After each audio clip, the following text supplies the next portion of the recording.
Қайырлы күн баршаңызға. Шпажкада дәмі өте керемет тіл үйретін самсалар дайындап үйренеміз. Самса дайындап үйренбес бұрын мен сіздерді өте керемет шаш үлгілерін жасайтын арнамен таныстырғым келеді. Астына описанияға ссылка қалдырып кетемін. Міндетті түрде тіркеліп алыңыздар. Ол үшін кеңірек ыдысымызға 700 грамм ұнымызды електен өткіземіз.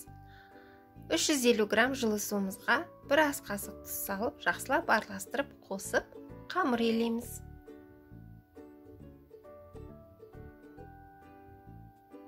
Қамырымызды жақсылап иін қандырып иілеп, бетін жауып, жарты сағатқа тындырып қоямыз. Тынған қамырымызды 2 бөлікке бөліп, жақсылап илеп аламыз.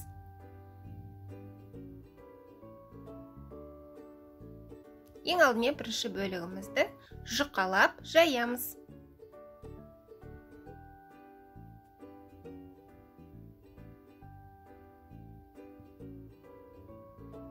Әдемілеп жұқалап жайып алған соң, қамырымызды жинап алып қоямыз.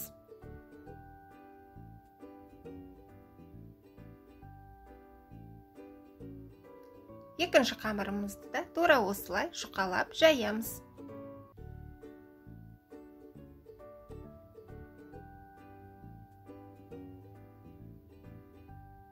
Осылай жұқа қылып, біркелкі қылып жайып алдық.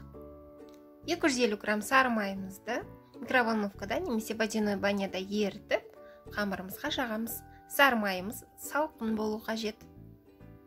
Бәрін жақсылап жағып алған соң, бірінші жайып жинап қойған қамырымызды үстінен бір тегіс қылып жайып шығамыз.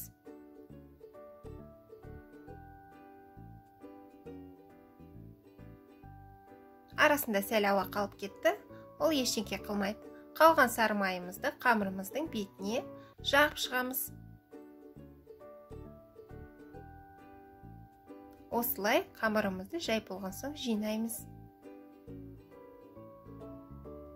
Рулетка орап, бетін жауып, тоңазытқышқа, яғни холодильникке 3-4 сағатқа немесе бір түнге қойып қоямыз. Салмамыз дайындаймыз. 250 грамм сиыр етін ұсақтап турап, оған бір бас пиязымызды ұсақтап турап қосамыз. Және 1 шай қасық тұз және жарты шай қасық қара бұрыш қосамыз. 1 шай қасық ұсақталған зіра және кепкен 1 шай қасық ас көк қосамыз. 1 ас қасық петрушканы ұсақтап турап қосамыз. Менікі мұздатқыштан шыққан. Бәрін жақсылап араластырамыз. 2 ас қасық сұйық май қосып араластырамыз. Бірінші салмамыз дайын.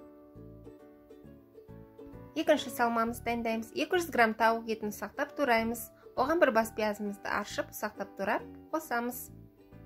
1 шай қасық тұз қосамыз.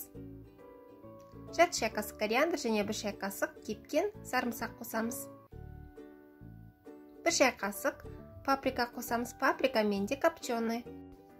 Сәл араластырып алып, кішкене сұйық май қосамыз.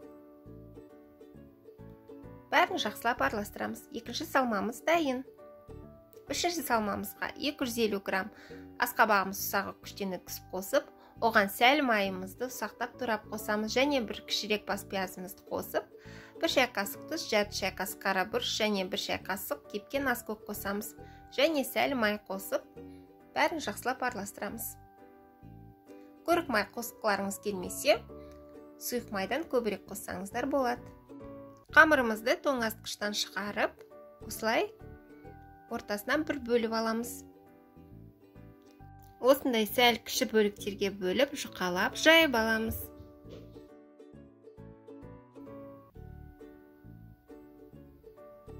Біразын жұқалап жайып алған соң, салмамызды салып, осылай тура видеодағыдай жинап түйеміз.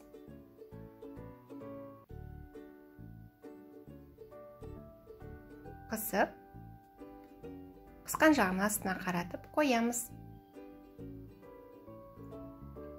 Осылай тауықпен, асқабақпен, етпен, бөлек-бөлек жеке-жеке осылай жинап, видеодағыдай бәрін түйіп аламыз.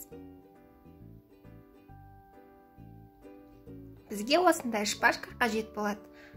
Шпажканы ең алдымен жақсылап сулап аламыз. Осылай бірінші еттің салмасы салынған, екінші тауықтың салмасы салынған, үшінші асқабақ салынған салмамен самсаларымызды түйреп шығамыз. Шпажкаларыңызды сулап алсаңыздар, өте жылдам оңай өтеді. Осы қамырдан 18 дана самса шығады. Мен сіздерге тек 6-ын ғана көрсетіп жатырмын. 2 жұмыртқаның сарысын самсаларымыздың бетіне бір тегіс қылып жайып шығамыз. Ең алдымен бетіне ақ күнжіт сеуіп аламыз. Артынан қара күнжіт сеуіп шығамыз. Сіздер қалауларыңызға қарай, не ақ, не қара күнжіттен сепсеңіздер болады. Алдын ала қызып тұрған духовкада 40-45 минут пісіріп аламыз.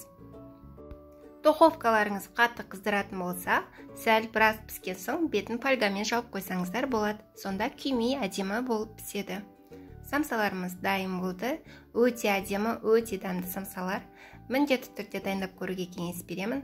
Менің арнамда бұдан да басқа самсалардың рецептері бар. Кіріп көрсеңіздер болады.